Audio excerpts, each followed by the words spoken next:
1893 మహారాష్ట్ర పూణేలో గణేశుని నవరాత్రి ఉత్సవాలు బహిరంగంగా ప్రారంభమయ్యాయి.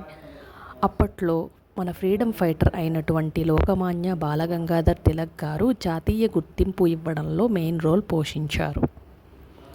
అప్పటి నుంచి మనము వీధి వీధుల వాడవాడల భాద్రపద మాసం శుక్లపక్షం చతుర్థి రోజున గణేశుని నవరాత్రి ఉత్సవాలు ఘనంగా నిర్వహిస్తూ వస్తున్నాం.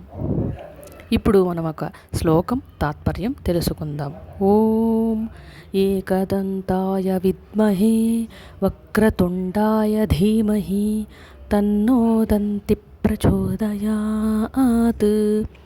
దీని యొక్క తాత్పర్యం తెలుసుకుందాం. ఒక దంతము గల, అది కూడా ఏనుగు యొక్క తొండము గల వానిని మనం ప్రార్థించుచున్నాం. మన మనసు జ్ఞానంతో ప్రకాశింపచేయడానికి అదే దంతంతో ఉన్న ఆ గణేశుని ముందు మనం నమస్కరిస్తున్నాము అని అర్థమండి.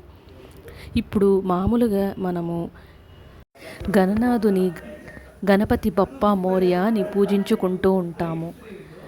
అందులో బప్పా అంటే ఈ లోకానికి తండ్రి అని అర్థం. మోరియా అనే ఆయన గణనాథుడికి చాలా గొప్ప భక్తుడు.